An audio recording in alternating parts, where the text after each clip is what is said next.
Hi అండి, మిత్రులందరికీ స్వాగతం. బాగున్నారా? మీతో ముఖాముఖి కలిసి కొద్దిగా ఎక్కువ కాలం అయింది. వర్క్ బిజీ వలన వీడియోలు చేయలేకపోయాను. ఇవాళ మనం మాట్లాడుకునే టాపిక్ అసలుకి అసహనం, కోపం ఎందుకు వస్తుంది అంటే, అది మన ఆటోమొబైల్ ఫీల్డ్ అయినా కూడా మనం కూడా మనుషులమే కదా. కోపం, అసహనం, దీని మూలాన మనం ఎంత నష్టపోతాము అనేది ఈ మధ్య నేను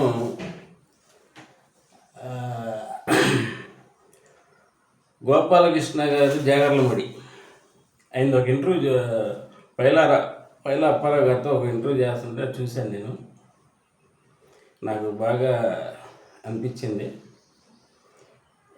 దీని మీద వీడియో చేస్తే బాగుంటుంది అనిపించింది. ఎందుకంటే ఆ వీడియో చూసి నేను వెళ్ళేటప్పుడు నాకు కొన్ని సంఘటనలు జరిగినాయి.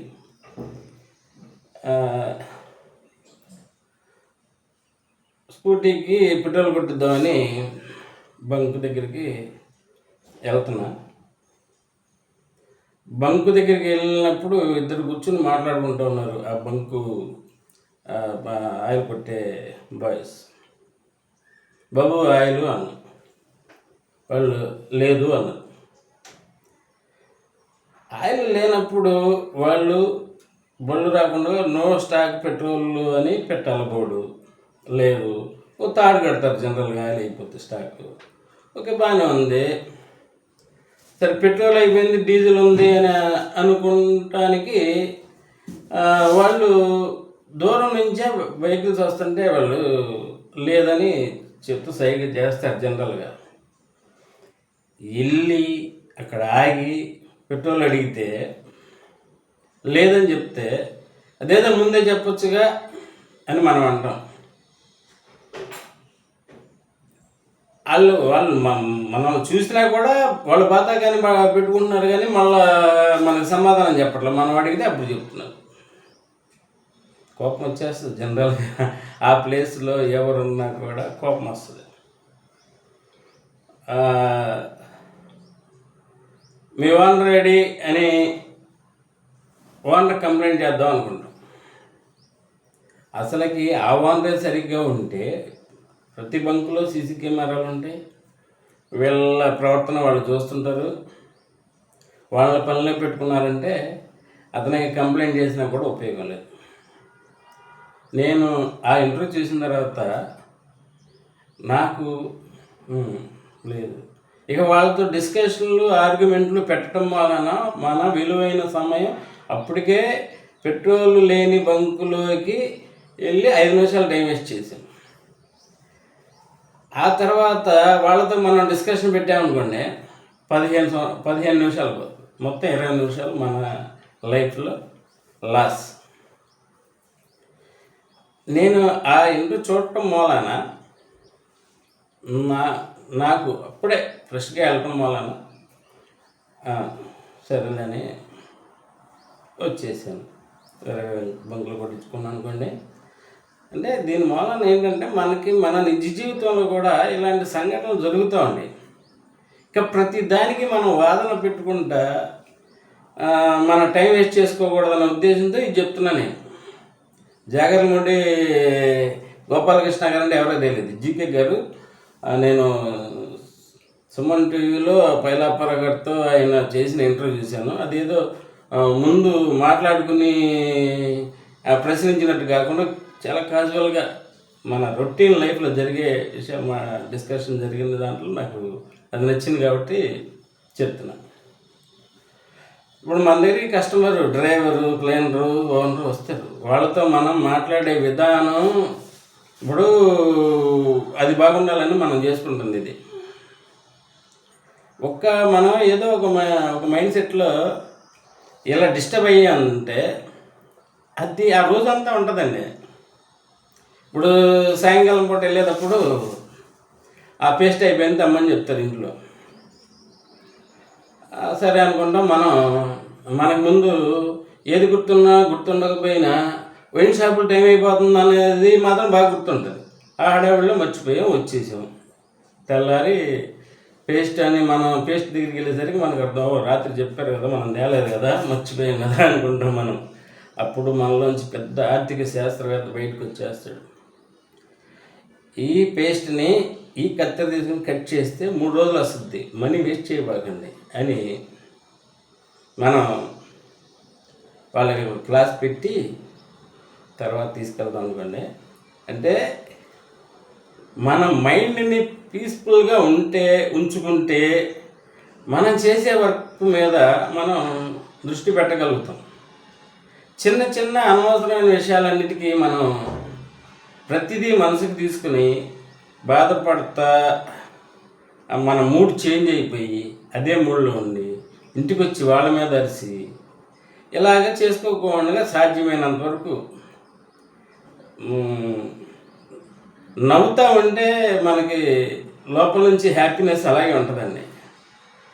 అది ఏదైనా సరే వెంటనే ప్రతిదానికి దేనికి కూడా వెంటనే స్పందించుకోకుండా కొద్దిగా ఒక్క సెకండ్ 2-3 సెకండ్లు ఆలోచించి మాట్లాడితేనే దాంట్లో సగం మనకి స్పందించడం అనేది వేగం తగ్గిపోతుంది.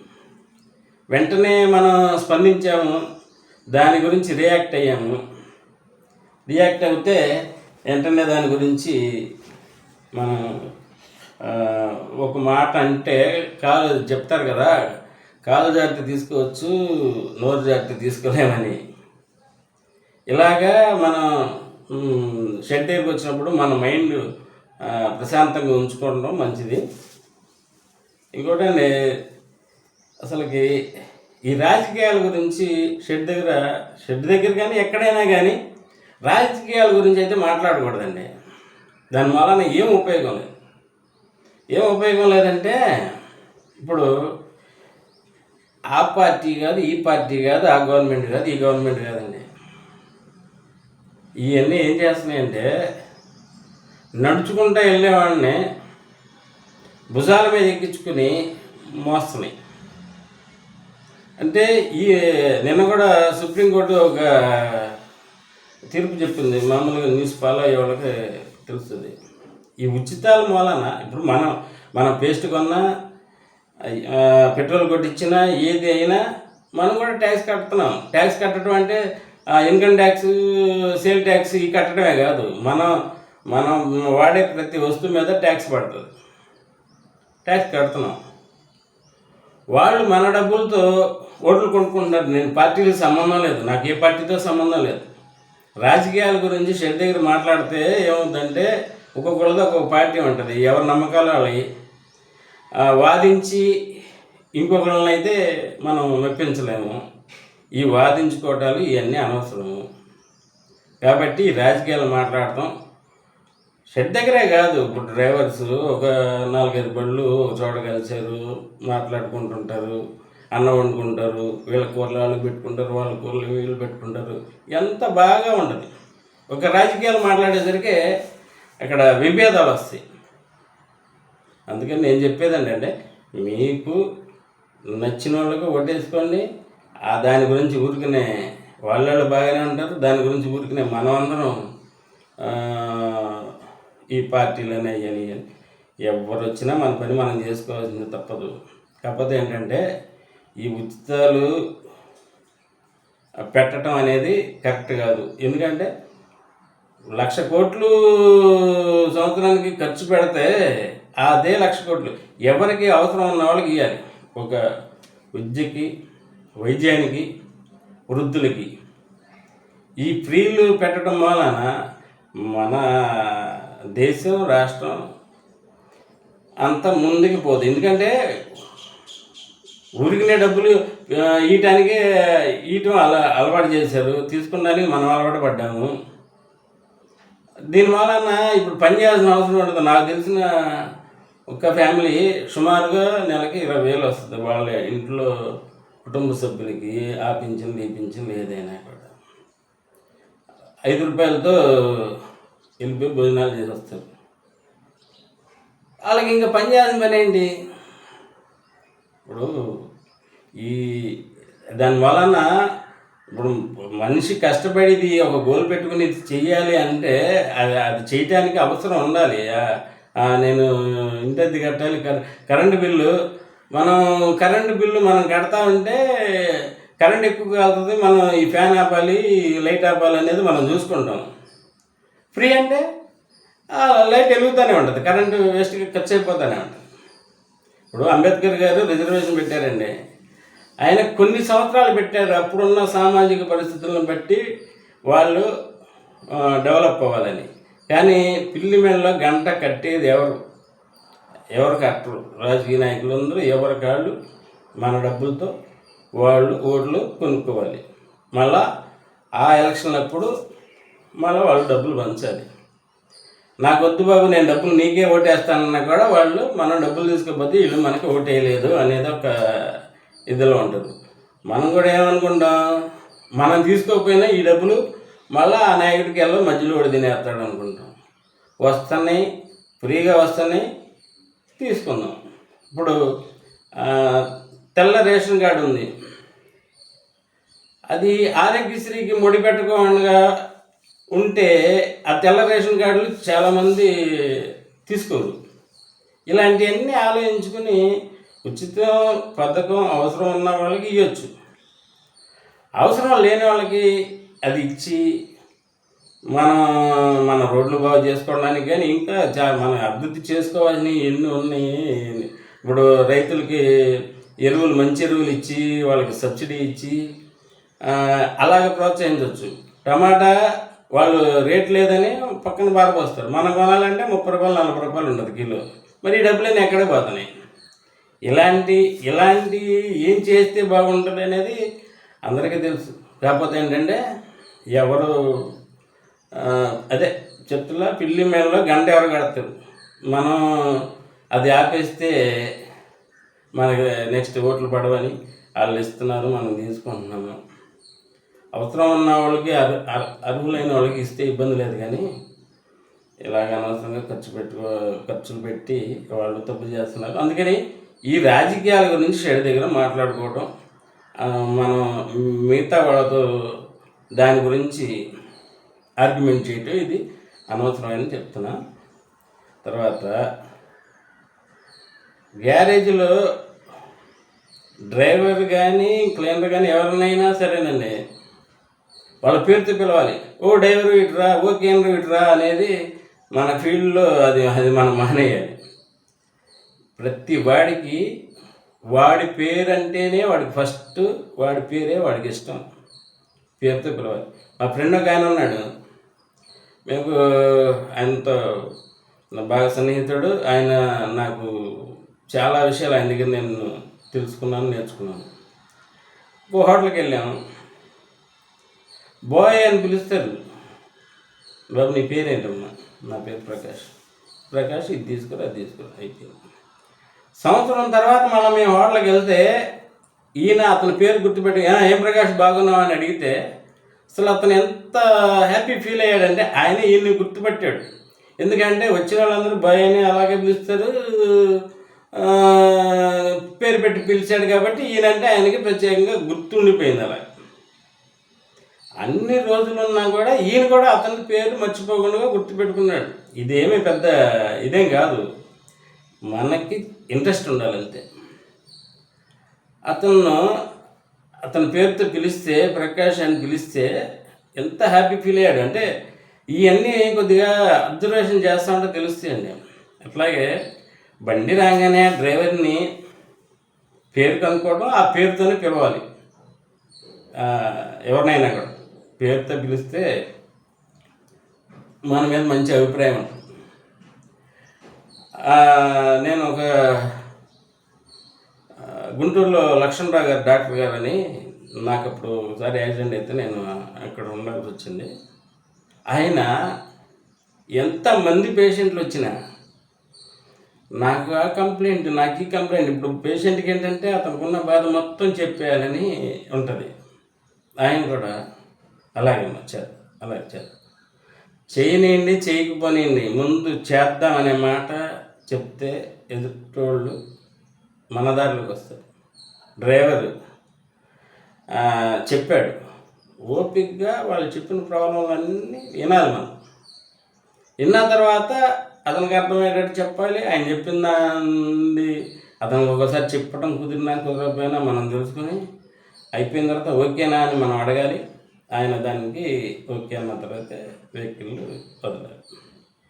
ఇప్పుడు మన ఫీల్డ్లో ప్రతి పనికి కూడా 8 కారణాలు ఉంటాయి. 8 కారణాలంటే అది టైర్ తప్పు అరుగుతుంది, దానికి 8 ఉంటాయి. మీరు బాగా అబ్జర్వ్ చేయండి. పికప్ లేదు 8, హీట్ అవుతుంది 8. అట్లా ప్రతి వర్క్కి కూడా 8 కారణాలు ఉంటాయి. ఒక్క యాంగిల్లోనే ఆలోచించకుండా అన్ని యాంగిల్లో ఆలోచించుకోవాలి మనం కంప్లైంట్ రెక్టిఫై చేయడానికి. ముందు ఖర్చుతో లేనిది, ఇప్పుడు డాక్టర్ దగ్గరికి వెళ్తే ట్యాబ్లెట్ ఇస్తాడు, మళ్ళా తగ్గలేదంటే మళ్ళీ మారుస్తాడు. ఇవన్నీ అయిపోయిన తర్వాత ఫైనల్ సర్జరీకి వెళ్తాడు. అలాగే మనం కూడా అన్ని రకాలుగా మనం ఆలోచించి మనం చేసుకుంటే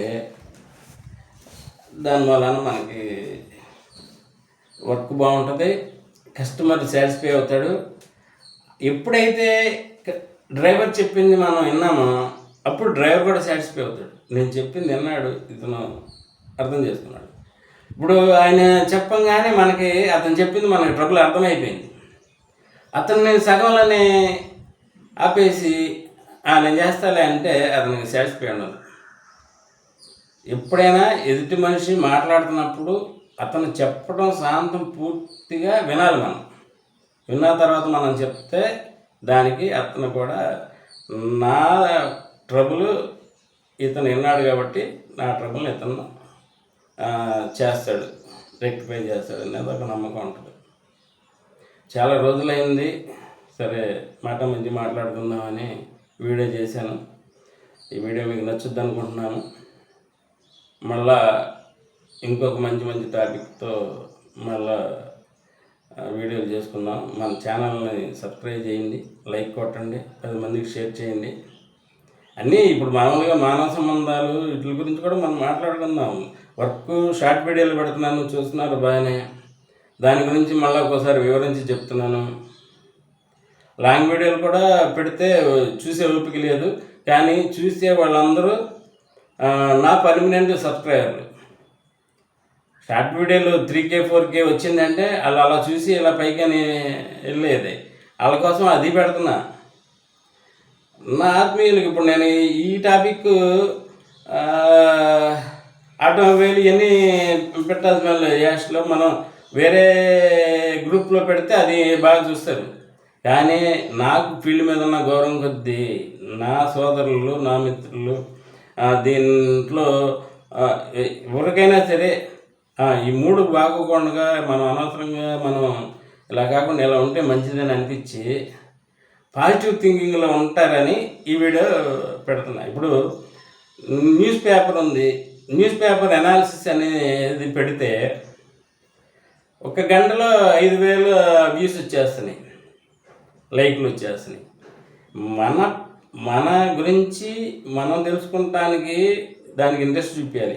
ఈ రాజకీయాలు ఇవన్నీ వార్తలు ఎంతవరకు తెలుసుకోవాలో అంతవరకు తెలుసుకోవాలి. దేశంలో ఏం జరుగుతుంది అనేది మనం తెలుసుకోవాలి, తప్పదు అది.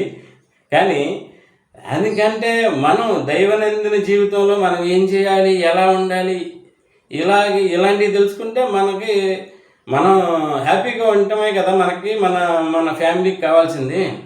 అందుకోసం ఈ టైప్ వీడియోలు కూడా చేయాలనిపించి చేశాను. దీన్ని మీ ఆదరణ చూసి దీన్ని ఇంకా ముందు పోవాలా లేదా మన ఫీల్డ్లోకి రావాలా ఏంటి అనేది చూస్తాను. ఇప్పుడు దాకా ఈ వీడియో చూసినందుకే అందరికీ ధన్యవాదాలు. Thank you very much.